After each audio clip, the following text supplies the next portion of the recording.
Thank you very much. I want to begin today by expressing my deep condolences to the entire Bush family on the passing of former First Lady Barbara Bush, a wonderful, wonderful person. For decades, Barbara was a titan in American life. Her presence and character were engraved into America's identity. Her strength and toughness really embodied the spirit of our country, and her warmth and devotion earned the admiration of an entire nation and indeed the entire world. She was a tireless champion for literacy. She was a fierce advocate for the American family, and she was a woman of proud patriotism and profound faith. Our hearts are saddened by her passing, but our spirits are lifted by the memories of her goodness and her grace. She was a good person. Melania and I send our prayers to Barbara's husband of 73 years. I'll never beat that record. President George H.W. Bush, to the surviving children, Jeb and Neil and Marvin, Dorothy, and former President George W. Bush, and to their many wonderful grandchildren and great-grandchildren. This evening, I also want to send a message to all of the brave service members from the United States, France, and the United Kingdom who were involved in the very successful strikes on targets associated with the Syrian chemical weapons program last week. Once again, the unmatched skill of the United States military and our great partners and allies was demonstrated to the entire world. Missiles were shot. They tried to knock them down. They weren't in the least successful. They hit none. The purpose of our strike was to establish a strong deterrent against the use of banned chemical weapons. Civilized nations must join together to prevent the horrors of chemical warfare and, in fact, warfare. And I think our allies really were absolutely world-class, wonderful. We thank them for their support. Today, I'm thrilled to be joined by my good friend, Prime Minister Abe of Japan. Highly respected gentleman. Prime Minister Melania and I are honored to host you and Mrs. Abe once again at Mar-a-Lago. We're grateful for the tremendous hospitality you showed us during our visit to your country last fall. It was a true privilege to be welcomed to the magnificent land of Japan, or, as I've heard all my life, the land of the rising sun. It's true. So great. During our visit to Asia in November, we had tremendous success enlisting support for our campaign of maximum pressure on the North Korean regime. As you know, I will be meeting with Kim Jong-un in the coming weeks to discuss the denuclearization of the Korean Peninsula. Hopefully that meeting will be a great success, and we're looking forward to it. It would be a tremendous thing for North Korea and a tremendous thing for the world. So we will be doing everything possible to make it a worldwide success, not just for the United States or South Korea or North Korea or Japan, but for the entire world. We hope to see the day when the whole Korean Peninsula can live together in safety, prosperity, and peace. This is the destiny of the Korean people, who deserve and have gone through so much over the years. We hope it all works out. We'll be trying very hard. I want to thank the Prime Minister for his insight and support over the past year as we have pursued the dream of a peaceful, nuclear-free Korea. Shinzo, you have worked very hard along with us and all of our people, and we thank you very much. And we're with you. And you're a lot closer than we are, but we're working on this together. Okay? Thank you very much. Your support has been critical to getting us to this important moment in time. It's a historic moment, and possibly beyond that, if it works out properly. Our discussions today reaffirm the close cooperation between the United States and Japan on the issue of North Korea and our common defense. We will not repeat the mistakes of previous administrations. Our campaign of maximum pressure will continue until North Korea denuclearizes.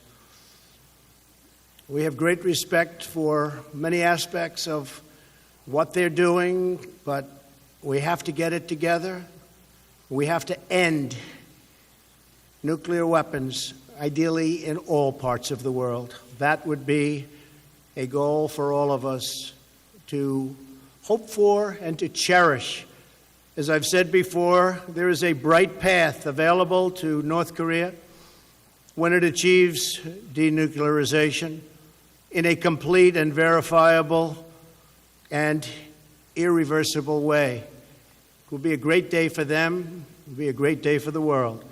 During my visit to Japan last fall, I met with Japanese families who endured the terrible heartbreak of having their loved ones abducted by the North Korean regime. We want to see these families reunited as soon as possible. And I know for a fact that it's one of the truly most important things on Shinzo's mind. We talk about it often. It's so important to you. And we're going to do everything possible to have them brought back and bring them back to Japan. I gave you that promise. The United States also supports Japan's efforts to improve its defense capabilities, and we're exploring ways to expedite the sale of American military equipment to Japan through the Foreign Military Sales Program. We've stepped up our effort not only with respect to Japan but other allies, that when they order military equipment from us, we will get it taken care of and they will get their equipment rapidly. It would be, in some cases, years before orders would take place because of bureaucracy with Department of Defense, State Department. We are short-circuiting that. It's now going to be a matter of days. If they're our allies, we are going to help them get this very important, great military equipment. And nobody makes it like the United States. It's the best in the world by far. We're also working to improve our economic partnership by reducing our trade imbalance and removing barriers to U.S. exports. The United States is committed to free, fair, and reciprocal, very important word, trade. And we're committed to pursuing a bilateral trading relationship that benefits both of our great countries. Prime Minister Abe and I have agreed to intensify our trade and investment consultations. Ambassador Lighthizer, who is with us today, will take the lead for the United States. These past 2 days have been extremely productive. The friendship between Japan and the United States has never been closer. I truly believe it has never been closer than it is today. And the bonds between our people have never been stronger.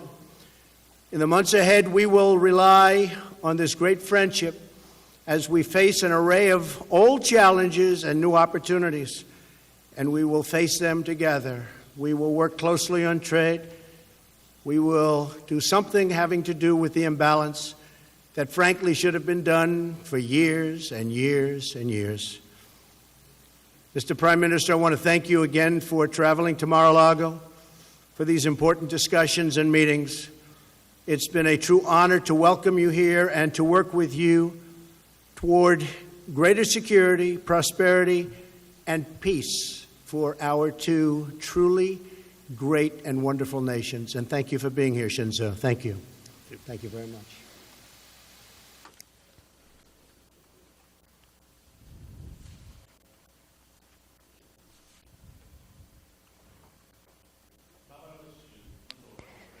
Mrs. Barbara Bush, the former First Lady, she has passed away. On representing the Japanese people, I would like to express my condolences to former President Bush and to all the family members. We express our heartfelt condolences. The infinitely blue sky, refreshing and soothing sea breeze. It was a great pleasure to be invited once again to this beautiful Mar-a-Lago and in a relaxed atmosphere to spend significant length of time with President Trump to engage in fruitful discussion in a frank and straightforward manner. About a year ago at this place, at the very moment I was at dinner with President Trump, North Korea dared to launch ballistic missiles. It is absolutely intolerable. Immediately after I had said so, President Trump stepped forward in front of the camera, though it was not planned, and made one following comment: "The U.S. is with our ally Japan 100%. The President sent out a message of powerful commitment to the world." Donald, your words on that occasion is still deeply etched in my mind, together with my wonderful memory of my stay here in Mar-a-Lago. With one single comment, you demonstrated the superbly strong Japan-US alliance, which has a history of longer than half a century, and I once again express my deepest respect for your remarkable leadership. A year or so has passed since then. The situation surrounding North Korea, due to the decisive decision by President Trump on the first ever U.S.-North Korea summit, is at a historical turning point. The past mistakes should never be repeated. On this point, President Trump and I were in full agreement. On the occasion of the 1994 Framework Agreement or the 2005 Six-Party Talks Agreement, North Korea committed to abandon nuclear weapons development, but those promises were broken. And the effort of the international community to engage in dialogue were all entirely exploited to buy time to develop nuclear weapons and missiles. Based on such lessons learned, both the US and Japan, together with the international community, will demand for all weapons of mass destruction and ballistic missiles, complete, verifiable, and irreversible dismantlement of weapons of mass destruction and ballistic missiles to North Korea. By envisioning multiple scenarios, we carefully thought out our policies and directions at a concrete and detailed level. Just because North Korea is responding to dialogue, there should be no reward. Maximum pressure should be maintained, and actual implementation of concrete actions towards denuclearization will be demanded. This firm policy has once again been completely shared between us. On this occasion, we also agreed to continue our effort towards the early resolution of the top priority matter of abduction. Just now, President Trump, on this spot here, has mentioned towards the return of the abductees, maximum effort will be made. The clear promise just made here. We are deeply encouraged, Donald. Half a year ago, when you visited our country, you listened intently to each and every family members of the abductees. You listened carefully and kindly said you would like to help. Your image on that occasion is indelibly etched in the eyes and minds of many of the Japanese people. Going forward, we wish to work closely with the United States, and towards the immediate return of all abductees, we are determined to strengthen our approach vis-à-vis North Korea. North Korea has diligent workforce and is blessed with resources. If North Korea advances in the right direction, they can make their populations richer. If North Korea takes the right path, under the Japan-North Korea-Pyongyang Declaration, there could be a possible path to settle the unfortunate past and to normalize diplomatic relationship. For that to happen, a comprehensive resolutions of multiple concerns, including abduction, nuclear, and missiles, would be the fundamental precondition. Through the upcoming historic U.S.-North Korea summit, we strongly hope for a breakthrough in this situation. The Japan-U.S. alliance is not just limited to the field of security, but it also contributes to the peace and prosperity of the world as well as the region. On the economic front, Japan and the U.S. will take a lead and develop a free and fair market in the Indo-Pacific region. I spent some time with President Trump to discuss ways to make that happen in a candid manner. First of all, we must further strengthen the economic ties between the two countries. Under President Trump, exports from the U.S., including energy, aircraft, amongst others, have already been increasing significantly. Further, following the bold tax reform by President Trump, Japanese companies' investments in the U.S. have been gaining momentum, which is creating a large number of jobs in the U.S. and contributing to the expansion of the exports from the U.S. In order to benefit both Japan and the U.S., we'll further expand trade and investment between the two countries. Building upon that foundation, we'll aim to realize economic development in the free and open Indo-Pacific region based on fair rules.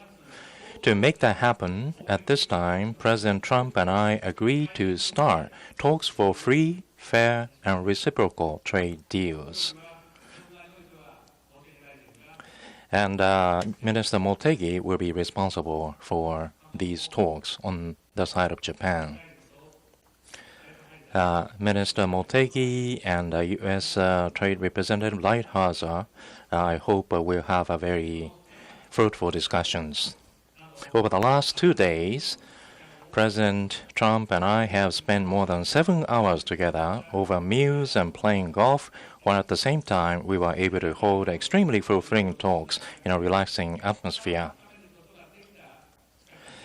The last 2 days were the time when I was able to further deepen my friendship and relationship of trust with President Trump. Lastly, I'd like to express my sincere appreciation to Donald and First Lady Melania for their wonderful hospitality as well as the continued warm-hearted welcome of the people of the United States. Thank you. Thank you very much, Shinzo.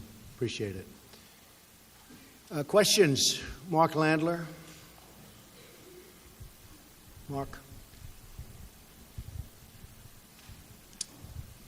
Thank you very much, Mr. President. Mr. Prime Minister, nice to see you again. Mr. President, you sent your CIA director to Pyongyang a couple of weeks ago, and he returned without 3 Americans who are being detained there, and also without any other visible signs of concessions the North Koreans had made to the United States in advance of your meeting with Mr. Kim. My question is, do you intend or are you willing to sit down with Kim Jong-un if Americans are still being held in North Korea?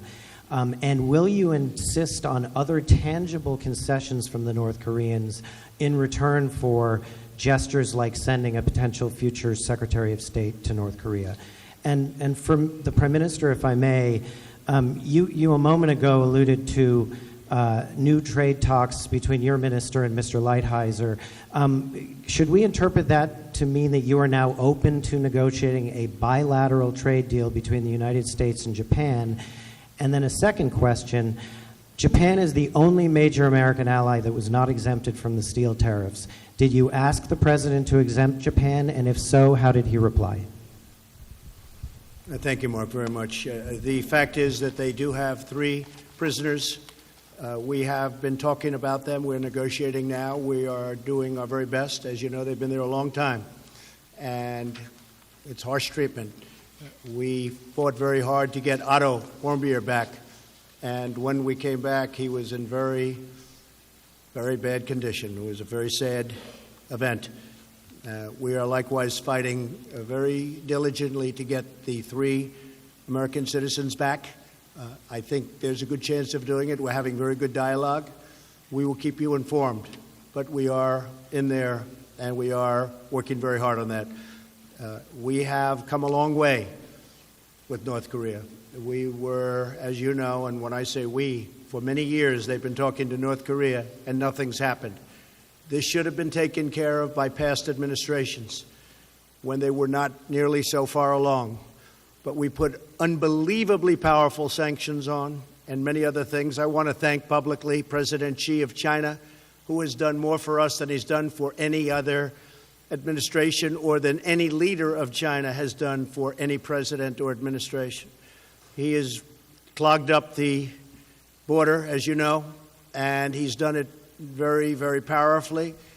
He would tell you himself that he never thought he would go to this extent, and I appreciate that very much, but it's put a lot of pressure on. As you know, 93% of the goods coming into North Korea come in from China, and President Xi understands that this is a very important set of months that are lying ahead. He doesn't want to see a Korea, North Korea, or any Korea that has nuclear weapons either.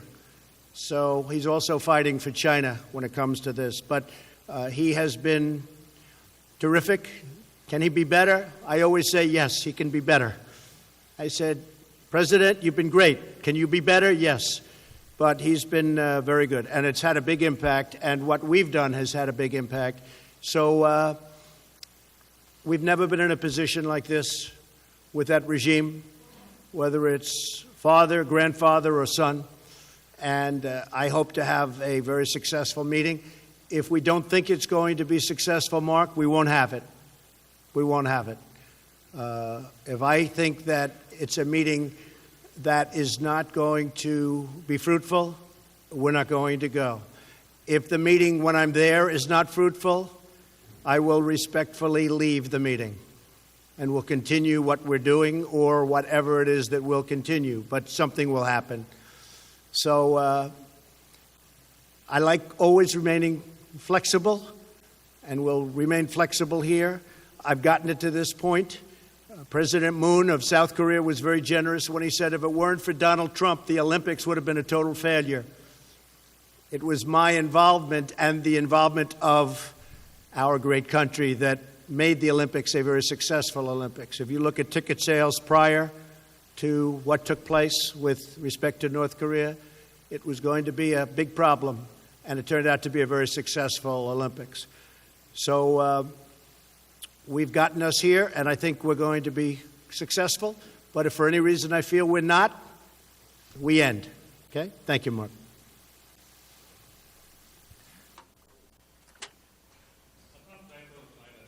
Between President Trump and myself, for benefiting both Japan and the U.S., we have expanded the investment and trade. Based on that foundation, open and fair economic development in the Indo-Pacific region, we have agreed to start talks for free, fair, and reciprocal trade deals at this time. As for Section 232, Japanese steel and aluminum would not exert any negative influence on the U.S. security. Rather, it's our position that the quality of Japanese products is high. Many of those products are difficult to be replaced with, and they are greatly contributing to the U.S. industries and employment. So recognizing that, we'd like to continue to respond to this matter going forward. I will add that the 232 having to do with aluminum and steel tariffs, 30% in one case, 25% and 10%, that it's got us to the bargaining table with many nations, and in other cases they're paying. And it's billions of dollars coming into the coffers of the United States. So they've been actually very important. If you look at what we did with solar panels, where we put 30% tariffs on, we had 32 companies opened with pretty new plants because it's a relatively new industry. Of the 32 plants, 30 were closed and 2 were not doing well. Since putting the tariffs on, the 2 are doing very well. 7 or 8 are going to be opening, and a lot more will open. Same thing with washing machines. We were, believe it or not, having washing machines dumped all over the country. We put tariffs on, and we're now opening up and expanding companies that create and make, which is actually a very big business, washing machines and dryers. So the workers of our country know what's happening. We have companies moving up from Mexico, automobile companies, and they're building new plants in Michigan and Ohio and Pennsylvania and Kentucky and expanding their plants. A lot of things are happening. Our country is doing very, very well. So, and it's going to continue. It's going to continue. A lot of great momentum. If you look at any chart, the enthusiasm for business in our country is at an all-time high. And unemployment for African American workers, for Hispanic workers, unemployment is at an all-time low. In history, in the history of our country, it's at the lowest point. If you look at unemployment for women, it's at an 18-year low. So we're very proud of our achievements. And starting now, as you see, over the last few weeks, the tax cuts are kicking in. And it's a beautiful thing to see. And people are spending money where they didn't have the money to spend previously. So we're very happy with that. Shinzo, please.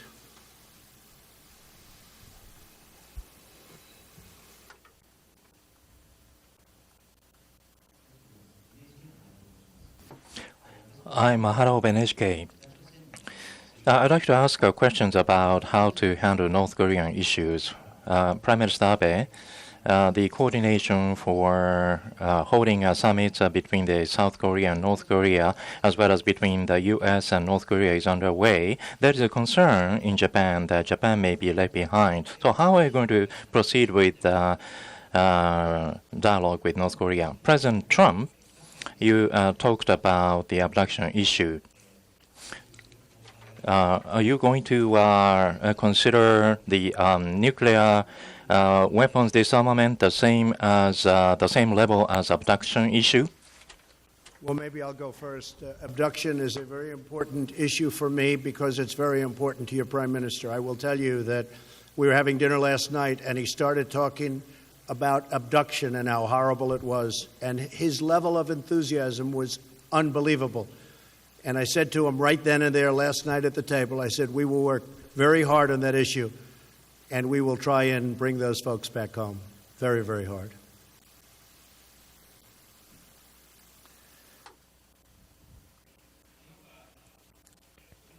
Whether Japan will be left behind, that is not at all the case. In the last 2 days, together with President Trump, we have spoken about North Korea. There will be the inter-Korean talks, and the U.S.-North Korea summit is planned. We have gone into really in-depth discussion about a policy and direction. We have reached agreement. Regarding the upcoming U.S.-North Korea summit, we hope that it will lead to the resolution of weapons of mass destruction, nuclear, missile, and of course, more than anything else, we hope it will be a historic summit that will lead to the resolution of abduction. And for that purpose, I have seriously and thoroughly discussed with President Trump, and we have fully agreed about our direction going forward, in particular regarding abduction, as Donald has explained. In our tete-a-tete, we have thoroughly discussed about this matter. Last year, the President met with the victims of the abduction as well as the family members, and the family's feelings have been strongly felt and understood by the President, and he has given a very encouraging comment that he would appeal towards early resolution. I highly appreciate this encouraging comment. This gives us huge a very encouraging comment. And for the families of the abductees, again, this is a massively, powerfully encouraging comment.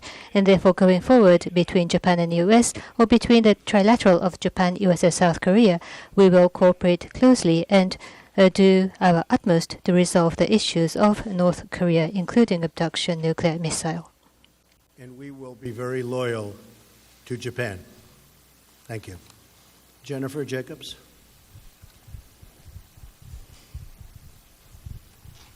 Thank you, Mr. President.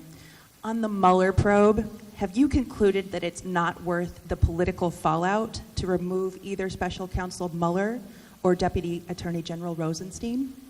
And Prime Minister Abe, did the President ask you to provide more funding for U.S. troops in Japan?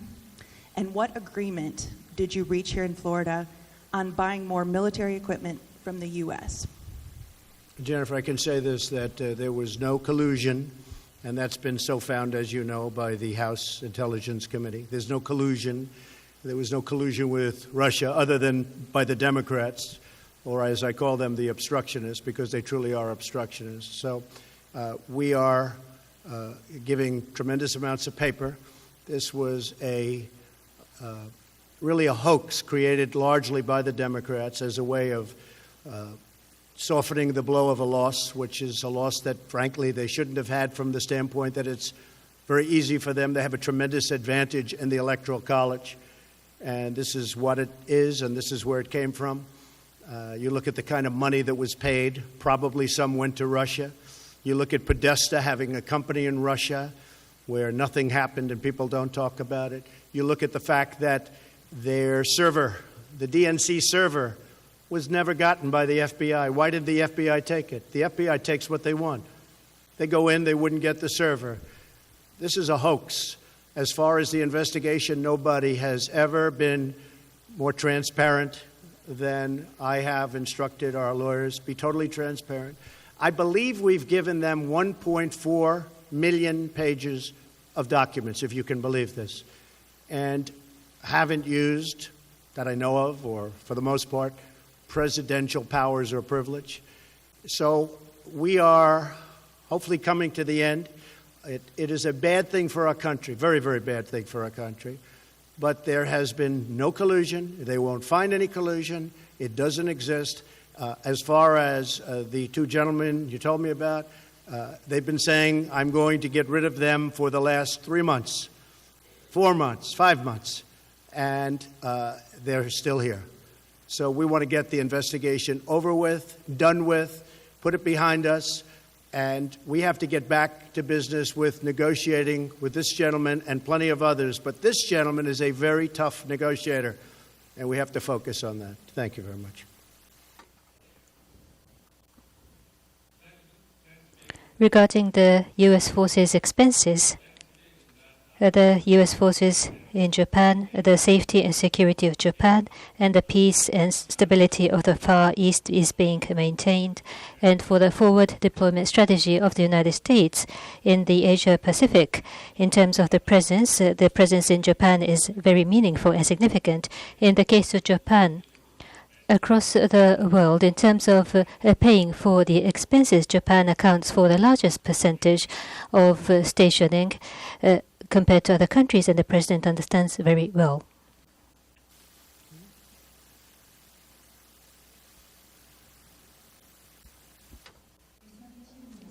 I'm Takita with the Sankei News. I have a question for President Trump. This is the follow-up question for 232. And so you don't have any intention to exempt Japan at this point in time, and President Trump and Prime Minister Abe, with regard to trade, you are going to establish new talks for trade. Is it going to be in the direction of FTA or TPP?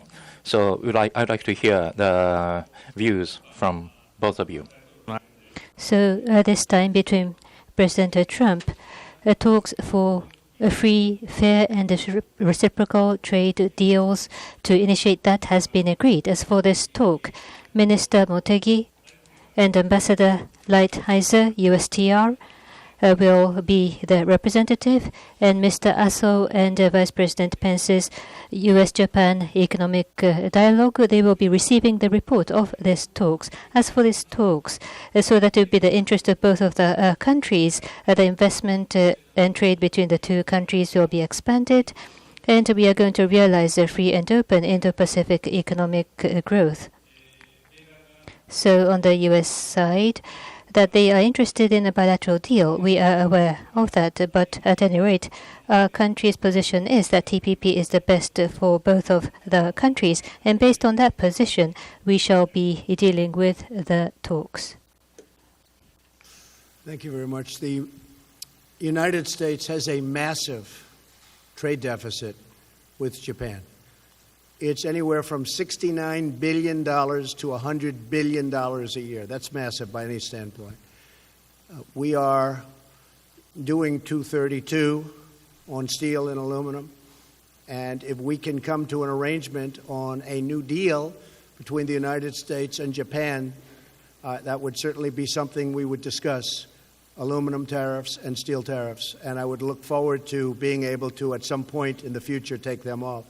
But right now we have a deficit that's a minimum of $69 billion a year. Japan sends us millions and millions of cars, and we tax them virtually not at all. And we don't send so much product because we have trade barriers and lots of other things. So these are the things that the Prime Minister and I are going to be discussing over the next short period of time. The media has not covered the TPP correctly. I don't want to go back into TPP, but if they offered us a deal that I can't refuse on behalf of the United States, I would do it. But I like bilateral better.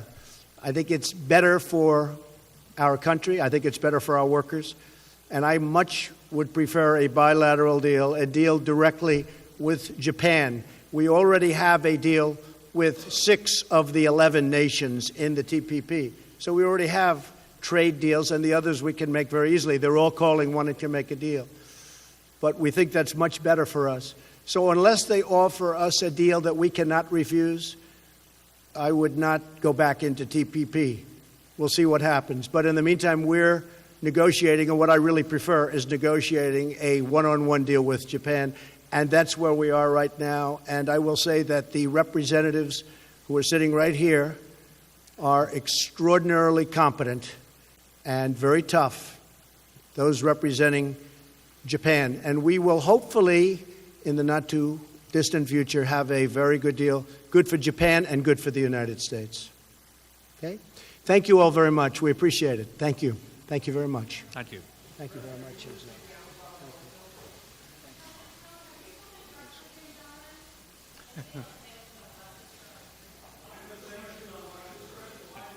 Yeah, we'll do sanctions as soon as they very much deserve it. We will have, that is a question.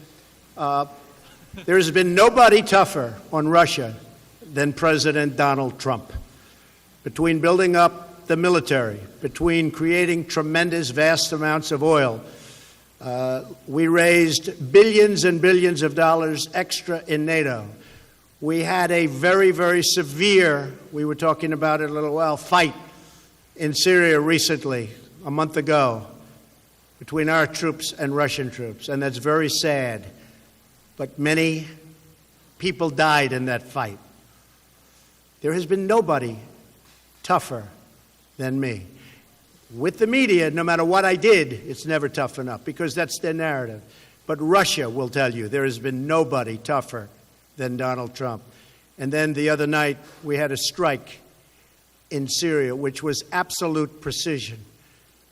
I leave it with this. With all of that said, if we can get along with China, and if we can get along with Russia, and if we can get along with Japan and other nations, that's a good thing, not a bad thing. Just remember that. If we got along with other nations, that's good, not bad. Thank you very much, everybody. Thank you.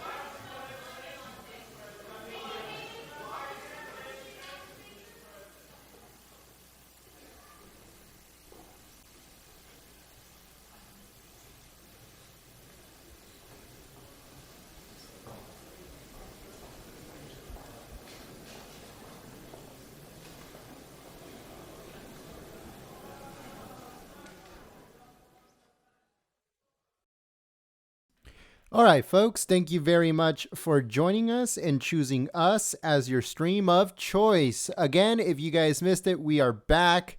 For some reason, YouTube gave us back our live streaming, even though, we have been going back and forth. So I don't know if it was because of censorship or it was because, I was dealing with a complete idiot over at YouTube. So I really do not know why it happened, but the good thing is that we're back. We're going to be streaming here on the main channel. So make sure you guys stay tuned. If you are new to the channel, make sure you guys click that subscribe button and also the notification bell. That way you get a heads up when we go live. Thank you so much for tuning in. Thank you so much to Carolyn Hall for coming through and keeping the chat clean and enjoyable for everyone.